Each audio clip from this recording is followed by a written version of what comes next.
I am not tired, but I will not be deflected from the fact that today it is not the BJP which needs to answer questions.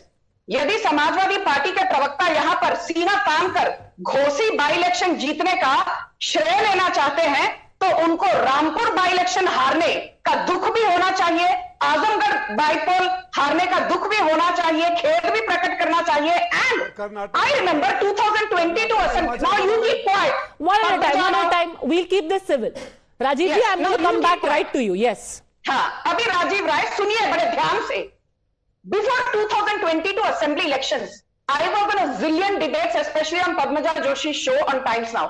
Her debate पर Samajwadi party के प्रवक्ता सीना तान कर कहते थे, डंके की चोट पर योगी आदित्यनाथ दोबारा कभी मुख्यमंत्री बनेंगे नहीं, बीजेपी का इस बार सुपड़ा साफ हो जाएगा. और आपके इतना नैरेटिव पेडल करने के बावजूद Samajwadi party was reduce to a mere 111 seats. आपने कहा था जयंत चौधरी और पारडी, हमने इनको अपने खेमे में कर लिया है.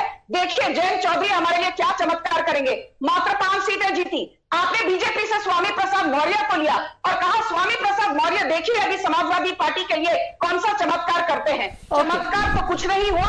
You faced a horrifying defeat. BJP came back to power consecutively for the first time in 37 years. It was a record that a sitting chief minister came back to power in Uttar Pradesh. इसीलिए यहां पर BJP को भाषण मत दीजिए, अखिलेश यादव को जाकर बोलिए पहले उत्तर प्रदेश का चुनाव जीतना सीखे, बाद में दिल्ली की सत्ता के ख्वाब. Now Rajiv Rai, I want to come back to you with a counter question. You are saying, let me ask you actually, are you saying that your Ghosi win is bigger achievement than the organization of the G20 summit?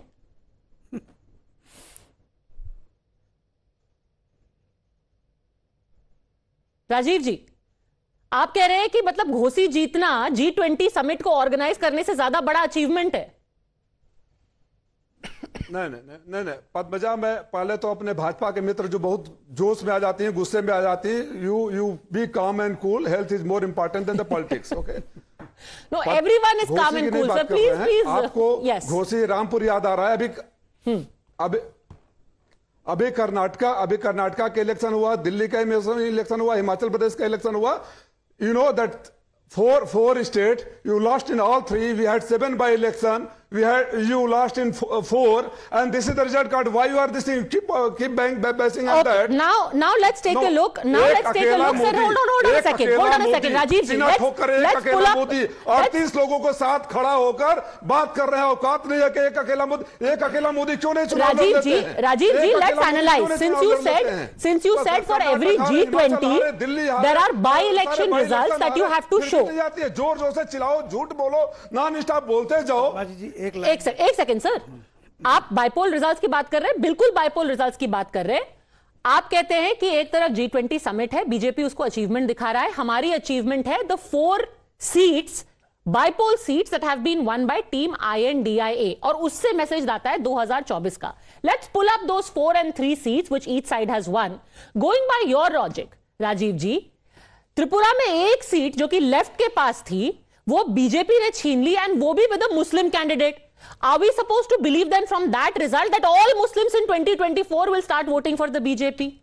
Then you had the Congress. How do you forget West Bengal? The Congress defeating the CPM, which is the ruling party in Kerala. How do you take the West Bengal?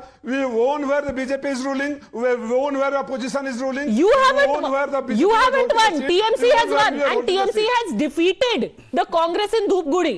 You haven't won, sir. आप कह रहे हैं team India की जीत हो गई. Team India की जीत कैसे हो गई? टीएमसी ने कांग्रेस और लेफ्ट को हराया है. वहां लेफ्ट का कैंडिडेट था, कांग्रेस ने सपोर्ट किया था. TMC is not a partner in India. But isn't Congress a partner in India? ये तो बड़ा कन्वीनियंट है राजीव जी. TMC जीतती तो चित भी आपकी, कांग्रेस जीतती तो पट भी आपकी. Mark my word, it is not going to work. It is not going to work. It is not going to work. We are going to remind you about your price rise.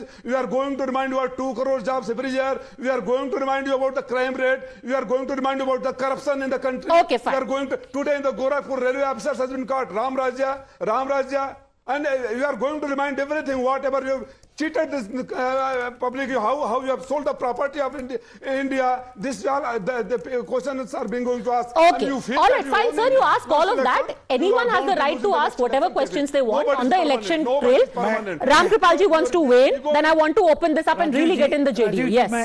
मैं एक factual बात बता दूं by election पर। आपको याद होगा 2019 के पहले जितने भी समाजवादी के स्पोक्स पर्सन या कांग्रेस के सब लोग कहते थे कि याद रखो कैराना, फूलपुर, गोरखपुर तीनों जगह बीजेपी हार गई थी।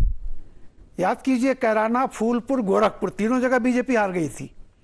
उसके बाद क्या हुआ? और ये तीनों इतनी महत्वपूर्ण सीटें थी। योगी आदित्यनाथ के गोरखपुर में बीजेपी हार गई थी, कैराना में हार गई थी, फूलपुर में हार गई थी, और बहुत दिन तक ये चलता रहा, 2019 तक ये चलता रहा, फूलपुर, कैराना, गोरखपुर। और आप सुनिए, जहां तक घोसी का सवाल है, आज ही अजय राय ने कहा है कि सपा ने हमको धोखा दिया है। आज कहा है, उन्होंने कहा कि देखिए हमने, कांग्रेस ने पूरी मदद की और इनको जिताया घोसी, और इन्होंने बागेश्वर में कैंडिडेट खड़ा कर दिया अपना जो 2200 वोट लेके गया और हम 1600 वोट से हार गए। आज अजय राय का ताजा बयान है कि ये हालत है समाजवादी पार्टी की। तो आपका INDIA का ये असली रूप है आज की तारीख में। Okay, very quick response from Rajeev Rai, then I want to go to JD। बताइए। जवाब दे दूं? राम कृपाल सिंह जी 19 इलेक्शन से पहले बीजेपी ने कर्नाटक भी जीता था, बीजेपी ने हिमाचल भी जीता था। बहुत बड़े बड़े स्टेट तो आप भूल जाते हैं, आप लोग सिलेक्टिव एमएनसी के शिकार हैं और उत्तर प्रदेश की घोषणा की बात कर रहे हैं। तो मैं उसमें 2 मैसेज गया है। जो पूर्वांचल नहीं, बोलने दीजिए, मैं नहीं बोला था। पूर्वांचल में जो लोग ओम प्रकाश राजभर दावा करते थे कि उन्हीं की वजह से हो गया, जिसको लेकर आप छाती पीट रहे थे, जब वो हमारे साथ है तो हम 22,000 से जीते, जब चले गए तो हम 42,000 से जीते। पहली बात। अजय राय ने जो कहा है, हमने उत्तर प्रदेश में ओपन लेटर से अपील किया और उन्होंने सारी पार्टियों ने समर्थन किया, उत्तराखंड में किसी ने नहीं किया था। और छोटी छोटी बातों को आप लेकर खुश होना चाहते हैं, तो हम चाहते हैं कि खुशमबी बनी रहे। जैसे चुनाव से पहले कर्नाटक, हिमाचल प्रदेश, दिल्ली हर जगह जीत के आप छाती पीट रहे थे कि सारे बड़े स्टेट तो हम जीत गए और हो गया, बाकी हर स्टेट में बदल गए। वैसे भी हम 24 में दिल्ली में भी बदल देंगे। आप निश्चिंत रहिए, देश को जुमलेबाजों से हम छुटकारा दिला देंगे। निश्चिंत सबको रहना चाहिए। कृपाल सिंह जी, आप पत्रकार हैं, तो बाकी बातों को भी याद रखिए। Okay, no personal back and forth. Everyone should be निश्चिंत and happy. Now I want to come to the next agenda.